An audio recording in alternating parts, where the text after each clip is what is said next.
Steam stop வால்வோட working detail பார்க்கலாம். So இந்த valve எதுக்கு யூஸ் ஆகுதுன்னா, ஸ்டீம் லைனில் ஃப்ளோவை ஸ்டாப் பண்ணுறதுக்கும் ஃப்ளோவை கண்ட்ரோல் பண்ணுறதுக்கு வந்து நமக்கு வந்து யூஸ் ஆகுது. ஸோ இதில் பார்த்திங்கன்னா நமக்கு வெர்டிக்கலாகிட்டு பார்த்திங்கன்னா நமக்கு வந்து ஓப்பன் சைடு இருக்குது. ஸோ வந்து ஓப்பன் சைடில் ஒரு ஃப்ளாஞ்ச் போட்டு நம்ம பைப்பில் கனெக்ட் பண்ணியிருப்போம். ஸோ டெலிவரி பார்த்திங்கன்னா நமக்கு வந்து ஹரிசாண்டல் சைஸில் இருக்குது. ஸோ இந்த வால்வு எதுக்கு யூஸ் ஆகுதுன்னா, பெர்பெண்டிகுலராக வந்து நமக்கு பைப் இருந்துச்சுன்னா ஸோ இந்த வால்வு இந்த மாடல் வால்வு யூஸ் பண்ணிக்கலாம். ஒருவேளை பைப் வந்து நமக்கு ஹரிசாண்டலில் இருக்கும்போது ஓப்பன் பார்த்திங்கன்னா இந்த சைடு இருக்கும். இந்த சைடு வந்து ஃப்ளாஞ்ச் போர்ட் கனெக்ட் பண்ணியிருப்பாங்க. ஸோ அது வந்து டிஃப்ரெண்ட் மாடலாக இருக்கும். ஸோ அதுவும் ஸ்டீம் ஸ்டாப் வால்வு தான். ஸோ அது ஒரு டிஃப்ரெண்ட் மாடலாக இருக்கும். ஸோ இதில் பார்த்திங்கன்னா நமக்கு ஃப்ளோவை ஸ்டாப் பண்ணணும், அதே நேரத்தில் ஃப்ளோவை வந்து அலோட் பண்ணணும். ஸோ அதுக்கு எது யூஸ் பண்ணுறாங்கன்னா, இந்த வால்வ் சீட்டை யூஸ் பண்ணுறாங்க. இதுதான் இந்த வால்வில் இருக்கிற இம்பார்ட்டன்ட் பார்ட்ஸு. இந்த வால்வ் சீட்டும் இது பேர் பார்த்திங்கன்னா வந்து டிஸ்க்குன்னு சொல்லுவாங்க. ஸோ இந்த ரெண்டும் ஜாயின் பண்ணக்கூடிய ஏரியா தான் நமக்கு வந்து இம்பார்ட்டன்ட் ஏரியா. ஸோ இந்த வழியாக தான் நமக்கு வந்து ஃப்ளோ வந்து பெர்மிட் ஆகும். இதில் ஏதாச்சும் கிராக் எதுவும் வந்துச்சுன்னா நமக்கு வந்து லீக்கேஜ் ஆகிட்டே இருக்கும்.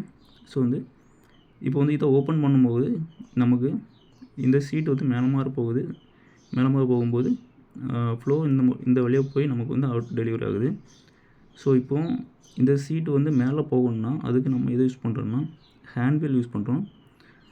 ஸோ இந்த ஹேண்ட் வீலில் கிளாக் வைஸ் டைரெக்ஷனில் ரொட்டேஷன் பண்ணும்போது ஸ்பிண்டில் வந்து மேலமாற வரும். இந்த ஸ்க்ரூ அட்ஜஸ்ட்மெண்ட் சிஸ்டம்னால ஸ்பிண்டில் மேலமாற வருது.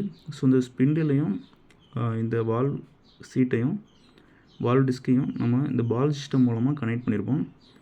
ஸோ இதனால் இந்த வால்வ் டிஸ்க்குமே வந்து நமக்கு மேலமாற போகுது. ஸோ மேலமாக போகும்போது இதில் கேப் வரும். இந்த கேப்பில் வந்து நமக்கு ஸ்டீம் ஃப்ளோ ஆகி டெலிவரி ஆகுது. ஸோ இதில் வால்வுக்குள்ளே ஸ்டீம் வரும்போது நமக்கு இந்த டெலிவரி வழியாக வந்து டெலிவரி ஆகணும். ஸோ வேறு எதுவும் லீக்கேஜ் ஆகிடக்கூடாது. இப்போ பார்த்திங்கன்னா நமக்கு இந்த வால்வோட பாடியும் இந்த போனட்டும் வந்து கனெக்ட் பண்ணியிருப்பாங்க. இது பேர் போனட்டு, இது அவ்வளோ இந்த பகுதி எல்லாமே வந்து வால்வோட பாடி. ஸோ இந்த ரெண்டுமே கனெக்ட் பண்ண ஏரியாவில் இது பார்த்திங்கன்னா இதுதான் அந்த கனெக்டிங் ஏரியா. ஸோ இது வழியாக வந்து லீக்கேஜ் ஆகிறதுக்கான வாய்ப்பு அதிகமாக இருக்குது. ஸோ இந்த மாதிரி லீக்கேஜ் தடுக்கிறதுக்கு இதில் பார்த்திங்கன்னா கேஸ்கட் மாதிரி போட்டு வச்சுருப்பாங்க. ஸோ இந்த ரெண்டும் ஜாயின் பண்ண இடத்துல கேஸ்கட் இருக்கும். ஸோ அதனால் லீக்கேஜ் ஆகாது.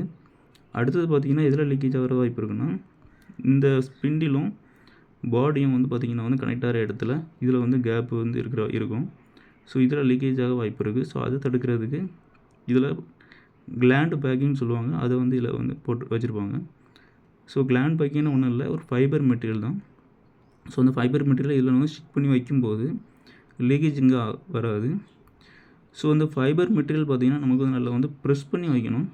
ப்ரெஸ் பண்ணி வைக்கும்போது தான் இன்னுமே அது வந்து லீக்கேஜை வந்து தடுக்கும். ஸோ அப்படி ப்ரெஸ் பண்ணி வைக்கிறதுக்காக இதில் ஒரு கிளாண்டுன்னு சொல்லி ஒரு சிஸ்டம் வச்சுருக்காங்க.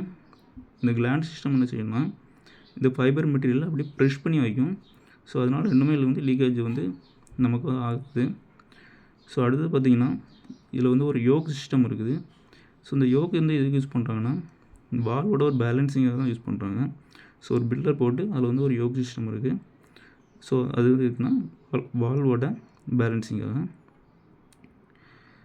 ஸோ இதுதான் ஸ்டீம் ஸ்டாப் வால்வோட ஒர்க்கிங் டீட்டெயில்.